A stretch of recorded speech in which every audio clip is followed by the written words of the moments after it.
Pelaku pembunuhan perempuan dalam koper di Kabupaten Pangkep, Sulawesi Selatan, ditangkap di Kalimantan Timur. Tepatnya di Kelurahan Gunung Intan, Kecamatan Babulu, Kabupaten Penajam Pasar Utara, Provinsi Kalimantan Timur, atau tidak jauh dari kawasan Ibu Kota Nusantara, IKN.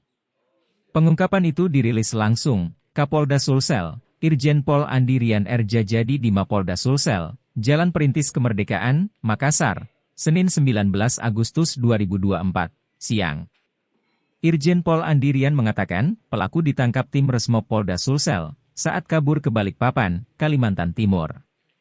Pelaku membawa kabur motor dan ponsel korban. Setelah itu, motor dijual di bengkel temannya di Maros, seharga 1,3 juta rupiah, kata Irjen Pol Andi Rian. Uang sebesar 1,3 juta rupiah itulah yang digunakan pelaku, lanjut Andi Rian, untuk membeli tiket kapal kabur ke Kalimantan. Diketahui korban bernama Ramlah, 47 tahun, dibunuh pelaku N alias Andi Rumbayan, 37 tahun. Mayat wanita asal Jeneponto ini ditemukan dalam koper merah di kamar kontrakan, Kelurahan Jagong, Kecamatan Pangkajene, Kabupaten Pangkep, Minggu pekan lalu.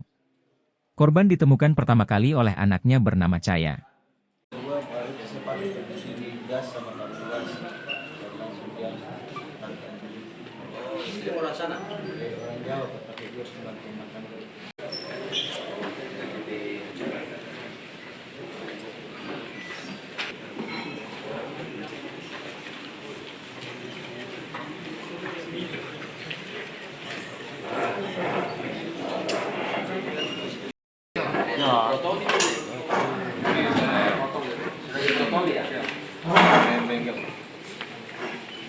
Dalam gambar ini adalah foto barang-barang atau benda-benda yang ditemukan di TKP.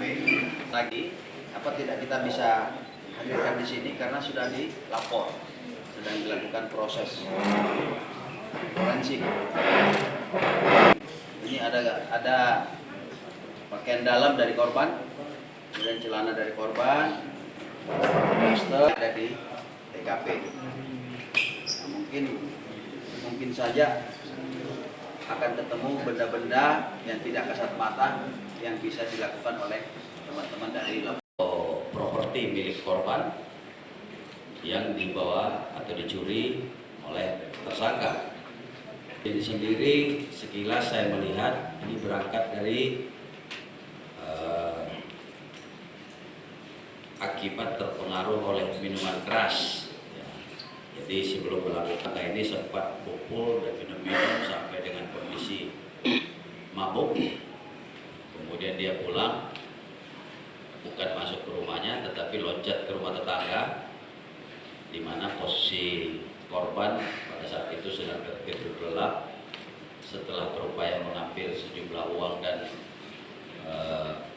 alat komunikasi atau handphone, kemudian melihat korban sedang tertidur pulas, muncullah niat berikutnya, yaitu melakukan pemerkosaan. Tetapi pada saat melakukan aksinya, korban terbangun, tersadar. Akhirnya oleh tersangka dilakukan upaya supaya tidak sadar, korban tidak sadarkan diri, yaitu penyekapan. Kemudian melanjutkan aksinya. Setelah melakukan aksinya, dia mau kabur. Ternyata korban tersadar. Ini dilakukanlah upaya kembali untuk menghabisi korban. Jadi 3 rangkaian pidana menjadi 1 yang dilakukan oleh tersangka. Untuk nanti lebih lengkap saya kira inisial, kemudian bagaimana teknis ataupun upaya yang dilakukan oleh penyidik untuk melakukan pengungkapan, bisa teman-teman nanti cek dengan ataupun konfirmasi ke Pak Dirkrim atau Pak Kapolres Pangkep, ya. Untuk berkas perkara tetap ditangani oleh Polres, ya, Polres Pangkep, tapi di backup oleh Direktorat Reserse Kriminal Umum Polda Sulsel. Saya kira itu berkas.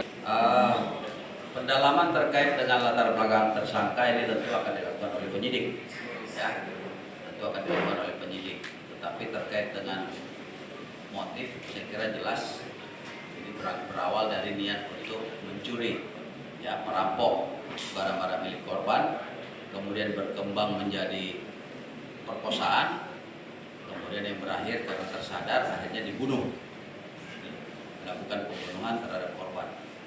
Rangkaiannya jelas ya, rangkaiannya jelas. Beberapa sumber juga sudah diinterogasi, termasuk tersangka sudah dilakukan interogasi awal.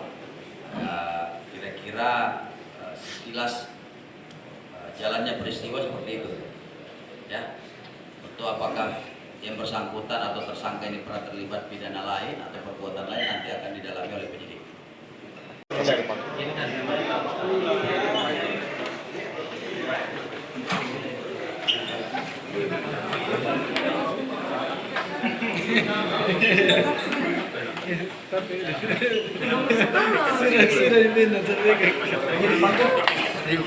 Download Tribun X sekarang, menghadirkan lokal menjadi Indonesia.